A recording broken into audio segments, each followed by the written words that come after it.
4, 3, 2, 1. Whether you've been married 1 or 20 plus years, at some point you realize you married into crazy. And that's what our show is all about. If your marriage or relationship is compassionate, real, accountable, zealous and yielding, or just plain crazy, Snooks and Lovey offer love, laughter, and a dose of reality as they unpack this thing called marriage. Sit back, relax, and get your ear hustle on. It's time to start the conversation. Welcome back to another episode of the Married Into Crazy podcast with Snooks and Lovey. I'm Snooks. I'm Lovey. And we are Married Into Crazy. Oh, are we ever? Hey, we want to welcome everybody back to the podcast. So this is a podcast for those individuals that aspire to be married and those that are married. We've been married for 27 plus years, coming up on 28. Yep. And we've been through some stuff. We've seen a lot of different things. We've met a lot of different couples as well. Mm-hmm. And so what we try and do is bring you lots of different things that will enrich your marriage. Sometimes it's us talking about different topics that may be pop culture, just maybe things that we're experiencing. But there's other times where we bring you other couples to actually share some of their stories, their love stories, as well as their challenges and how they're overcoming so they can live their best lives as it pertains to their relationship. You know what? I don't know. I just was doing the countdown in my head. We got like 10 weeks till our 28th anniversary. I don't know why I just thought about that, but it's like she's counting down. Either something special's no, happening, because or when you said almost 28 years, and I was like, yeah, it is. And I'm like, wow. Number one, we're almost at the end of the year. I was like, oh wait, our anniversary is coming. It's our anniversary, and and so. Oh God, I thought you were gonna sing. Okay. No, I've learned I'm not supposed to do that. No, but we also bring you subject matter experts in a variety of different ways. So before we begin, I'd like to remind everybody to go to marriedintocrazy.com. Mm-hmm. There you can find all the different things that we do to pour into your specific relationship. Again, whether you're premarital or you're already married, you could be a seasoned veteran, 30 years. The thing about marriage is that it doesn't matter if you've been married 5 years, if you've been married 25 years. I think that everybody has something to offer, a unique perspective as it relates to what they're going through. And I think that it's almost like that Mark Twain quote. Every person I meet is my master in some way, and of that I learn. And I believe that everyone that we meet with a healthy marriage, regardless of how long you've been married, has something to offer those of us, regardless of where we are on the spectrum. I think there's something that can always be learned. I mean, I feel like that goes for the bad marriages too. Excuse me, because you're like, ooh, I know not to do that. I mean, you know what I'm saying? Yeah, I feel you. So it's not just the good.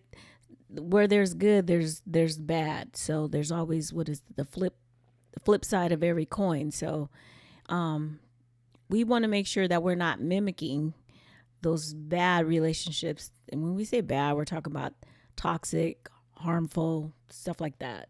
No, absolutely. So again, go to marriedintocrazy.com. You can check out the store. You can actually access Raise the B.A.R. It's a training series that you can do in your own time. It's self-paced. It's pretty amazing. Look at the reviews. Look at the other couples that have actually utilized it and what they say about it.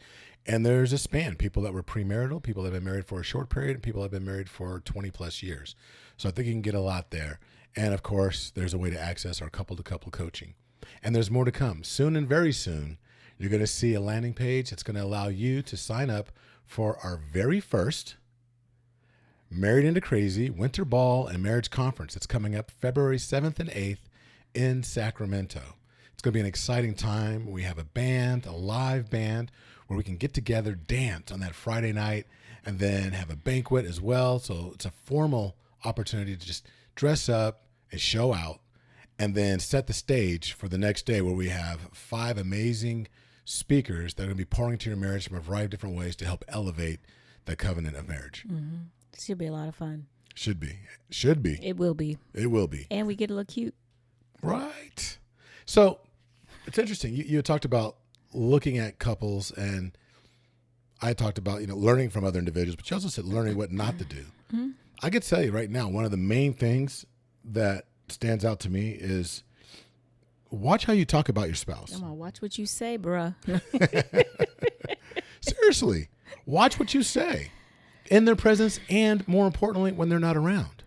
Yeah, I mean, I think when we think about the words that we say, I always think about what Chris Tucker, do you understand the words that are coming out of my mouth? That was so famous, and people said that for so many years. And, we still sometimes, when you're like, what are you talking about? We'll say something like that. But when you think about words are the principal carrier of meaning. Deep. No. So, I mean, when I'm conveying information, I'm using words more times than not. I'm going to be using the words. So what am I trying to communicate? What am I saying to you? Is it just words, or what about your posture and your body language? Well, I mean, body language is nonverbal. So I'm literally, I just was thinking about words. Okay, but got you. Body language is also important too, because that tells its own story. There needs to be continuity between the two. Well, it should be. Yeah. I mean, yeah, they're verbal and they're also written down. And I just was like I said, just hitting on that, because that is the principal way in which we communicate, It's true. It's interesting you bring that up. I was in Chicago last week for my corporate gig for a conference. And one of the things that we touched upon, it was a national meeting. We had over 800 people that I work with that were there. And in our breakout groups, we really talked about how we talk about not just what we do, but how we present ourselves, how we carry ourselves on a daily basis. And words are extremely important. One of the things that resonates nationally with our group is creating a caused future. And in order to create a caused future, it begins with how we think about ourselves and how we talk about ourselves. So would it explain what a caused future is? Well, simply put, there's two things that can happen. There's two trends of thought. You can either believe that everything either happens to you or you happen to it. Okay. And so for those individuals that have a victim mentality, more times than not, it's always like you say something happened to you. Oh, I can't believe they did that to me. Oh, I'm in this situation, or I did this, or my spouse did this, and his mother did that, or whatever it may be. It could be all these things, but it's that's when things are happening to you. But a caused future is you recognize that you have a part to play in it as well. So rather than being the receiver of all things, because even if you are receiving, you have the opportunity to respond. And you can create a caused response as opposed to always being the victim. And so our words and our thoughts have a tendency to really elevate us to a point where we can choose how we respond, and to a certain extent have a modicum of control over what's going on. You may not be able to actually change the outcome, but you definitely can change how you respond to it. So that caused, like you can say, okay, look, the house could be burning down around you, right? And you can be like, oh my God, we're all gonna die. It's happening. The house is burning down. Or you can be like, okay, where are the exits? What can I do? How can I help? Where's everybody at? What do I need to do? That's creating more of a cause. So the words that you're using are a little bit more powerful. Same situation, but you are using words like, okay, I got you. We're going to figure this thing out. We're going to get our way out. Come over here. Everybody over here. Stay down low. Those are words that we're using that are conveying much more positivity than we're doomed. We'll never make it. That kind of thing. That's true. I mean, and kind of to your point, most people don't understand or realize or have an idea, I should say, of how much weight their words carry. I mean, think about the relationships, the lives also that have been lost behind words. And, not to be morbid or anything like that, but you talk about when we look at a lot of the young people in society, there are people who have taken their own lives because of the words that have been said to them. You know what I'm saying? No, it's very true. People have lost relationships or from words. This is the online bullying, with the kids. Some keyboard coward is somewhere typing something, and these kids are taking this stuff in, and they're taking it serious. And it's those words that are causing them, that are, unfortunately, they're allowing it to actually really penetrate and tear them apart to the point where they don't even want to be here anymore. Yeah. And it happens in our relationships as well. It's extremely important that we're very careful about what we say to each other. Yep. That's why I think saying a mantra every morning is extremely important. Words. Yeah. Seriously. I mean, and like, Lovey's, he's very big on when you talk about the mantra, and we say it, he's very diligent in repeating it, or at least he's telling me he's repeating it, Throughout the day. Throughout the day. Yeah. And he tells me all the time, make sure that you say this more than one time during the day. Make sure you say it, maybe, and try to say it once an hour at the bare minimum. I'm like, And even if, and I'll say, I don't get all of it out all the time, but there are certain elements that I do repeat throughout the day.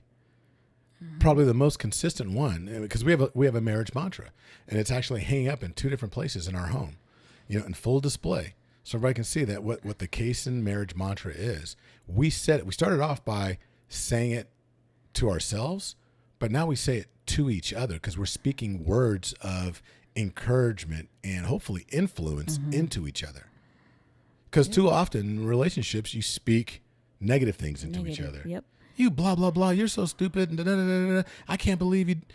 We do that. But why not actually flip that and speak words of encouragement? Because we do receive. And what we receive, we have a tendency to repeat. Yeah. And it just take a moment to just stop and think about, how are the words that what you're saying impacting the people that you're talking to? How are they impacting the people that mean the most to you? How do they make you feel? Your own words. Oh my gosh. I mean, like, oh my God, I'm so dumb. When I do make a mistake or something, I mean, I don't really think I'm dumb, but I was so used to like putting my own self down. You will start to believe some of that stuff, like not consciously, but like there could be things that are going on that I need to get done. And I'll not that I'll consciously go back to the, oh, I'm so dumb, but I've said it so many times, like, I don't know if I could do that. Am I saying that it comes from that? I don't know for sure, but I guarantee you that if I wasn't always thinking that, oh, here I did it again, I wouldn't feel so, I wouldn't have that little thought like, oh, I'd be scared of it. Does that make sense? It does. And when I say I use elements, there's generally 2 things that take place that I probably say more often than not throughout the day when we're not together.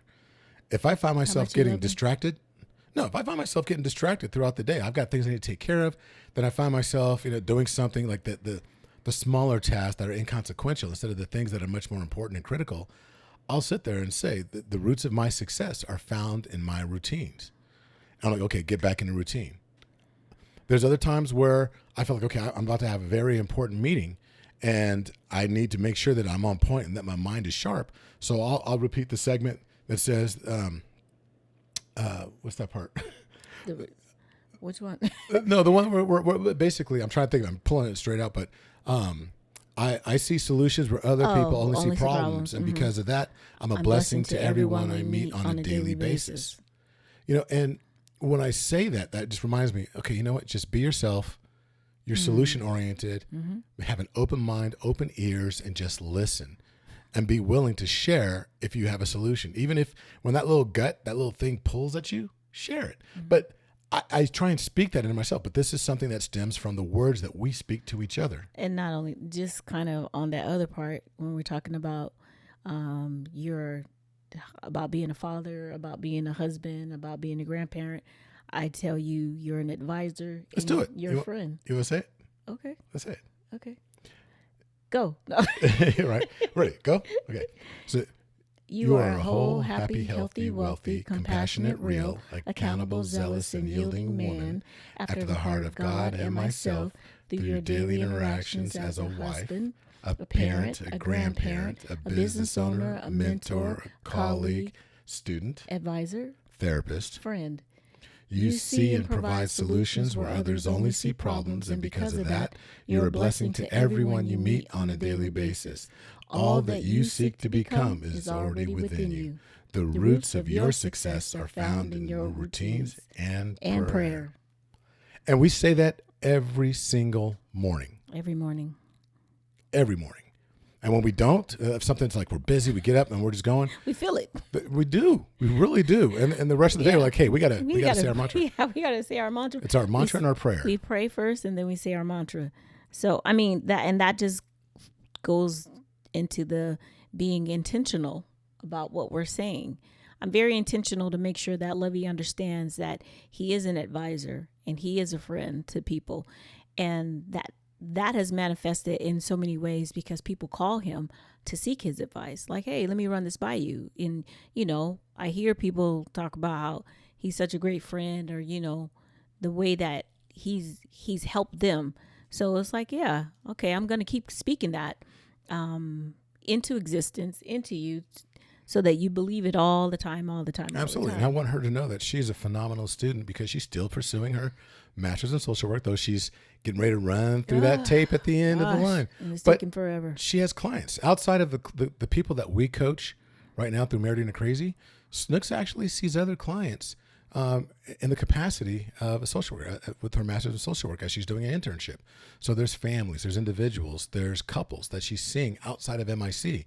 She's a strong, very reliable, and efficient therapist. And I want to speak that into her because there are families out there, there are people out there that are relying on her. And I need her to believe that she is coming to them with solutions, or at least with an open ear to let them know that they have an advocate in her. So these words that we say to ourselves and to each other are extremely important. So what are you saying to your spouse? Are you saying how they, oh my God, you get on my nerves. Oh my God, just can you shut up? Oh, you talk too much. Or can you go somewhere? I mean, what is it that you're saying? And then think about the things that you're saying. Sit and think about the energy that it gives you and that it gives your home. I know people who talk about how they don't use the word energy, but they're just like, oh, it's so dreary, it's so blah blah blah, it's so everybody's down and in a funk and da da da da.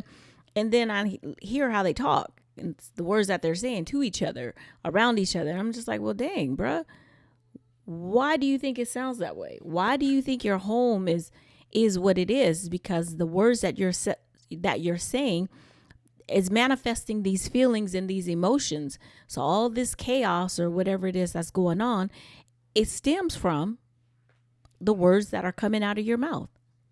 That's You're right. giving life to those words. It's funny. So we're very transparent about a lot of things that are happening in our family. You've been with us for the good, the bad, the tragic, and the happy, and the exhilaration. But so I don't mind sharing this, that, everybody's in therapy for the most part, in some way, shape, or form, and even all the way down to Isaiah. And one of the things I really love is that his play therapist that we work with actually talks about, make sure the energy is good when you're talking to him. Be careful of how you actually speak to him. There's the tone in itself can set the stage for how he's going to respond. And it's so true. We could say the exact same thing, and then he'll push back. But if we come with energy and we're lively about it, he might at first start out and be negative, but then we're able to turn it around because he's feeding off of that energy. And to Rana's point, think about the energy that you're setting up in your home. If you're actually throwing out negative energy all the time, what do you think you're going to get back in return? Yep, that's true. And one thing that I always I say to people too is like, you're talking too loud. You're talking so loud I can't hear you. And that's with that energy, that aggression, that that comes with, that's part of the communication. Tone it down. Take a softer approach. If you're that person who's like, no one's going to hear that. Well, they're going to hear it, but they're not listening, and they're going to feel it, and they're going to shut down and be like, or they're going to meet you fire with fire, and then it's just going to be all bad. Welcome to the first 20 years of our marriage.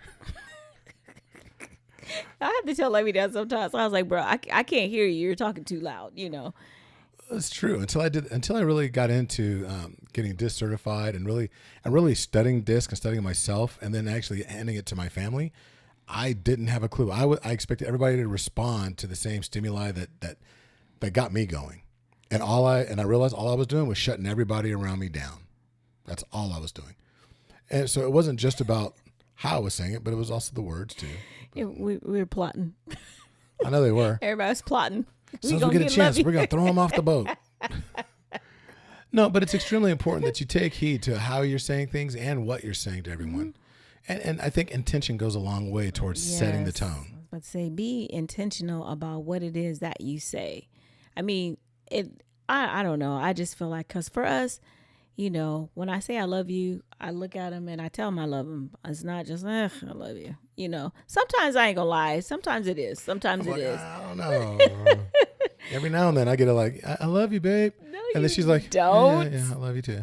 Whatever. No, you don't. She's No, like, you yeah, don't. you're interrupting my show. I'm like, move. Get out the way. I'm watching Chicago Med and you just like all up in my stuff. No, but just be intentional and be about what it is that you say. Be mindful of the words that are coming out of your mouth and how they're hitting your spouse, how your spouse is responding to them. You know, we want a loving, kind, and caring relationship. And, you know, that doesn't mean that it's going to be like that all the time. You will have disagreements. Even the best couples, or whatever you consider the best couples, have disagreed about something. Fact. You know, so just being mindful and watching the words. And doing that alone will help you have more of a caused future as it pertains to your relationship, as opposed to something's happening to your marriage. Don't let things happen to your marriage. Let your marriage happen to the environment around you. So I think that's good. We need to stop there. Oh, that's I feel good. like that was a slam dunk right there. No, so with that said, man, make sure you keep an eye out for some of the announcements that should be coming out within the next several weeks regarding the marriage conference coming up in February. We would love to have you there for our first annual winter ball and marriage conference. And we do plan on making this an annual thing, provided y'all show up and show out. I was about to say. No, it should be a lot of fun. We're looking forward to it. There's a lot of excitement around the people that we know in the Sacramento area. Please travel in. We're going to be setting up some hotel blocks to make sure that people have accommodations as well. It's an exciting time to be married, and it's an exciting time to be married into crazy. That's right. So until the next time, be blessed. bye. Bye-bye. Thank you for listening to the Married into Crazy podcast with Snooks and Lovey. Please like, subscribe to, and review the show wherever you access it, and tell a friend about us. Visit marriedintocrazy.com and see how Snooks and Lovey can bless your marriage directly.